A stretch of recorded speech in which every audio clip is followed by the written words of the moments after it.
ሸገር ሼልፍ በሸገር 102.1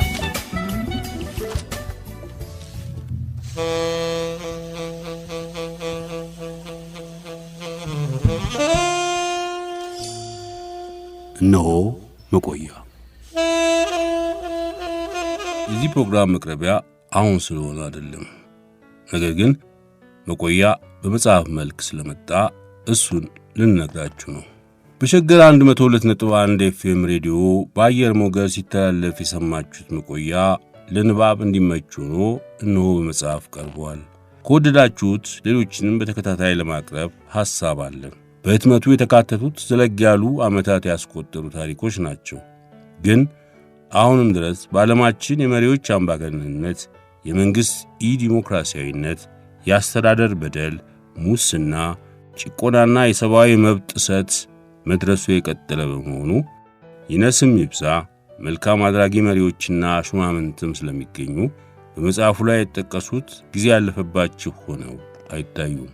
ስለዚህ ቢያነቧቸው ስላለፈው ለማወቅ ብቻ ሳይሆን ዛሬም ድረስ በሕዝብ ላይ የሚደርሱ በደሎችን፣ ለሕዝብ የተፈጸሙ መልካም ተግባሮችን ያስታውሳሉ።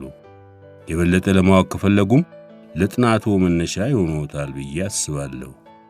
መረጃዎቹ ከመጽሐፍት የሚታመኑ ናቸው ከሚባሉ የኢንተርኔት ድረገጾች የተሰበሰቡ ናቸው። የዓመታቱ ቁጥር እስከ ተቻለ ድረስ በኢትዮጵያ የዘመን አቆጣጠር እንዲሆን ተሞክሯል። መቆያ በመጽሐፍ ቅጽ እንዲወጣ ለጎተጎታችሁኝ፣ የህትመት ሂደቱ እንዲቀላጠፍ ለረዳችሁኝ፣ ጊዜያችሁን ለሰጣችሁኝ ቤተሰቦቼ፣ የምር ወዳጆቼ፣ ጓደኞቼና አድማጮቼ ምስጋናዬ ይድረሳችሁ። መልካም ንባብ ይላል የመጽሐፉ ደራሲ እሸቴ አሰፋ። መጠቆሚያ በሚል ርዕስ በመጽሐፉ መግቢያ ላይ ባስቀመጠው ጽሑፍ መቆያ እንግዲህ ይኸው በመጽሐፍ መልክ ቀርቧል። እየገዛችሁ አንብቡት። ዛሬ ከዚህ መጽሐፍ ውስጥ ከወጡት ርዕሶች ጥቂቱን በራሱ በደራሲው ድምፅ ልናስደምጣችሁ ወደናል። መልካም ንባብ። ዓለም የቆመችው በሰላዮች ነው። የዓለምን ገጽታ የሚለውጡት ወታደሮች ወይም ሳይንቲስቶች ሳይሆኑ ሰላዮች ናቸው የሚሉ ጸሐፍት ዓለምን የለወጣት የሁለተኛው የዓለም ጦርነት ውጤት የተገኘው በሰላዮች መሆኑን፣ ሳይንቲስቶች ሰራን የሚሉት የሶቪየት ኅብረት ኒውክለር በሰላዮች የተገኘ መሆኑን እየጠቀሱ ያስተያየታቸውን መከራከሪያ ያቀርባሉ። ሰላዮች በተለይ በሀገሮች መካከል ብዙ ምስቅልቅልና መፍትሄም መፍጠራቸው አያከራክርም። ዓለማችን ከጥንት ጀምሮ ያለ ሰላዮች ኖር አታውቅም። የዓለም ጥበብ እየረቀቀና እየጠለቀ በሄደ ቁጥርም የስለላ ፍላጎትና ዘዴ እንደዚያው እየረቀቀ ተመንጥቋል። ከህዋ እስከ መሬት የሚተከሉ የቴክኖሎጂ ውጤቶች ለስለላ ተግባር መዋላቸው ቅድሚያ ይሰጠዋል። ሰላይ ሌላውን ይሰልላል፣ ራሱ ሰላውም በሰላይ ይሰለላል። የሌላውን ለማወቅ ብቻ ሳይሆን የራስንም ለመጠበቅ ሰላዮች ያስፈልጋሉ። ስለላ ለጠላቶች ብቻ ሳይሆን ለወዳጅ አገሮችም የሚተከል ስምሪት ነው። ሀገሮችና መንግስታት እንዲተማመኑም የሰላዮች ምስክርነት ይፈልጋል። ለመጣላትም የሰላዮች አስተያየት ወሳኝ ነው። ነገር ግን እንቅስቃሴያቸው ሁሉ በሚስጥርና በድብቅ በመሆኑ ፈጻሚው አካል ቀዳሚነቱን እየወሰደ የሰላዮቹ ድርሻ በጓዳ ተድሞንሞኖ ይቀራል።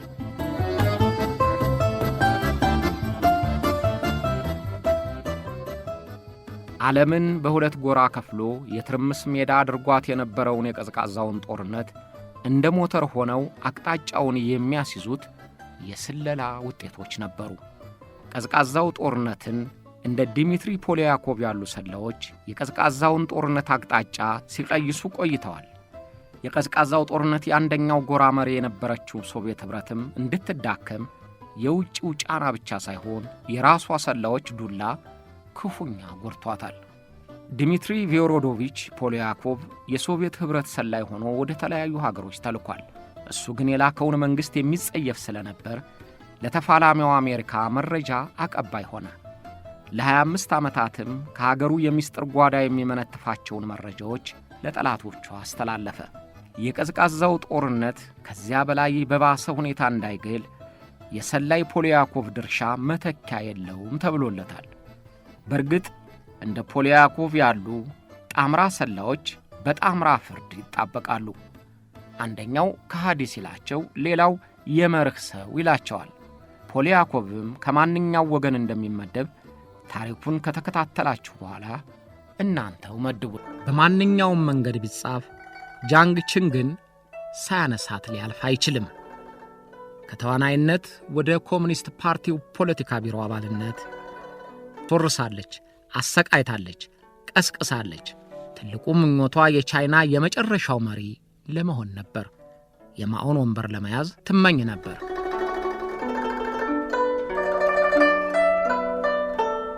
ጃንግ ቺንግ የማኦ አራተኛ ሚስት ናት። ከ1930ዎቹ ጀምሮ ለ38 ዓመታት ሚስቱ ሆና ቆይታለች። ከዚያ በፊት 3 ጊዜ ብታገባም በትዳር ብዙ አልቆየችም። የፊልም ዳይሬክተር ወይም የባዮሎጂ ተማሪ ማግባት ለወደፊት ህልሟ ተስማሚ ሆኖ አላገኘችውም።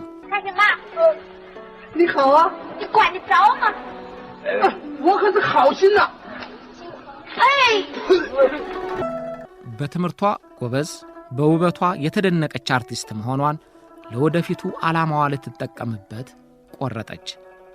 ቺንግ የቀዩ ጦር ምሽግ ወደ ሆነበት አካባቢ እንደደረሰች አብዮታዊ ድራማዎችን በማዘጋጀት ሥራዋን አስተዋወቀች። ዋናውን ዓሣ በፍቅር ለማጥመድ መረቧን መጣል ጀመረች። ያም ትልቅ ዓሣ ሊቀመንበር ማኦ እንዲሆን ወስናለች። ከተሜነቷና አርቲስትነቷ በበረሃ ለረጅም ለቆየውና በጦርነት ጭንቀት ውስጥ ላለው ማኦ አይን ለመግባት አላስቸግራትም። አንዳንዶች እንዳሉት ቺንግ ማኦን በፍቅር ለማጥመድ ስራዬ ብላ አስባ ያደረገችው መሆኑን ይናገራሉ። ሁልጊዜ በአይኑ ቅርብ ቦታ መገኘቷን ታረጋግጣለች። እውነትም በአጭር ጊዜ የጎልማሳውን የማኦን አይን ብቻ ሳይሆን ልቡንም ለመማረክ ቻለች። ተጠመደላትና ኮሙኒስቱ ማኦ በፍቅሯ ተነደፈ። ያን ጊዜ ማኦ 45 ዓመቱ ሲሆን ቺንግ ደግሞ 23 ዓመቷ ነበር። ማፍቀርና በስርቆሽ ፍቅሩን መጀመር ብቻ ሳይሆን አገባታለሁ አለ ማኦ። የፓርቲው ኃላፊዎች ግን አልተስማሙለትም።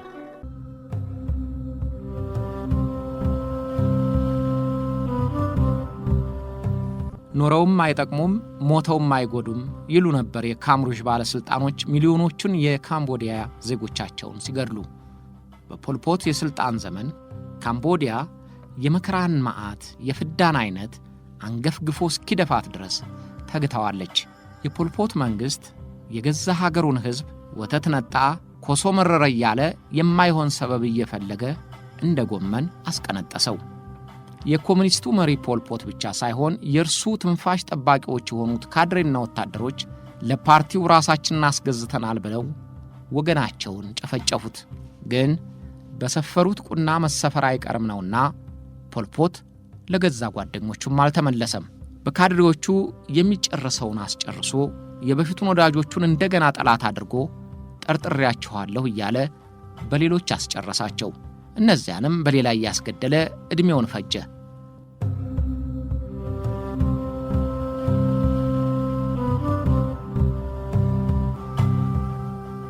የፖልፖት መንግሥት የመተዳደሪያ ፕሮግራሙን ይፋ ካደረገ በኋላ የጭቃ ጅራፉን ተረተረው።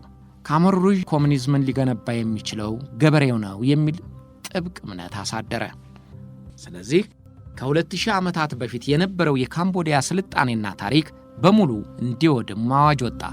የቡድሃን ጨምሮ የክርስትናም ሆነ የእስልምና እምነቶች በሀገሪቱ ተከለከሉ።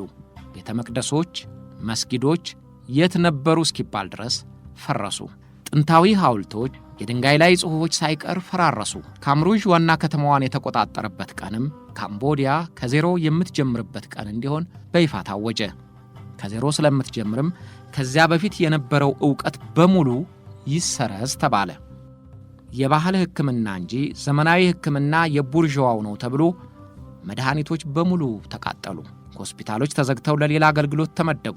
ትምህርት ቤቶችና ፋብሪካዎች ተዘግተው የማጎሪያ ካምፕ ሆኑ። ማንኛውም መጽሐፍ እንዲቃጠል ታዘዘ። አንዲትም መጽሐፍ በእጁ የተገኘበት ከላይ አንገቱ ከታች ባቱ እንደሚቆረጥ ተነገረው። ባንኮች ተዘግተው የገንዘብ ኖቶች ከዝውውር ውጭ ሆኑ።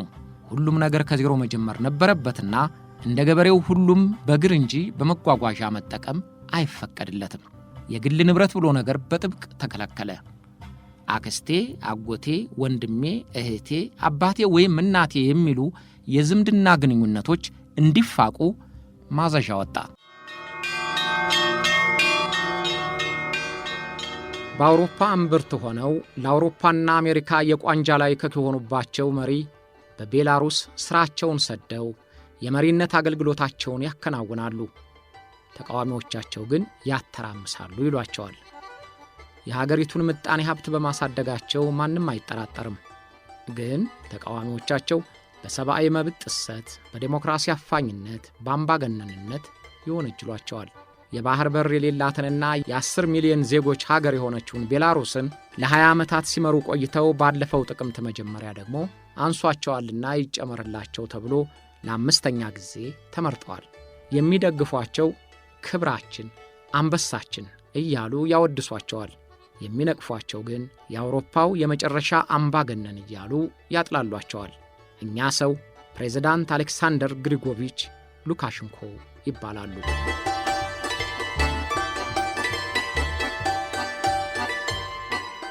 ፕሬዝዳንት አሌክሳንደር ሉካሽንኮ ለፈለጓቸው ጋዜጠኞች ቅርብ ናቸው ይባላል። ግን ማንም ቢሆን ከማጅራታቸው በኩል ፎቶግራፍና ቪዲዮ ማንሳት አይፈቀድለትም። እንደዚያ የሚሞክር ጋዜጠኛ ባፈረጠሙ ጠባቂዎቻቸው ወደ አየር ሊጉን ይችላል። ሉካሽንኮ የኋለኛው የራስ ቅላቸው የተገመሰ የሚመስል ሽንትፍ ስላለበት መሆኑን በጨረፍታ በተነሳ ምስል ለማረጋገጥ ተችሏል። ጠርጣሪ ናቸው። እንደ ማንኛውም አምባገነን መሪ ሰውን ማመን ቀብሮ ነው የሚል መርህ አጥብቀው ይከተላሉ። ጠባቂዎቻቸውን በሌላ ጠባቂዎች ያስጠብቃሉ ይላሉ አንድ የሰብአዊ መብት ተሟጋች። Скрали и куда-то свезли? Нет, таких подарунков не будет больше. Виноват? Отвечай. ጋዜጣዊ መግለጫ ሲሰጡ በሌሎች መሪዎች የተለመደው አይነት ላይሆን ይችላል። ጋዜጠኛውን እያቋረጡ ራሳቸው ጠያቂ ሆነው ጋዜጠኛውን መላሽ ያደርጉና ድንብርብሩን ያወጡታል። ሉካሽንኮ ማለት እንዲህ ያሉ ሰው ናቸው።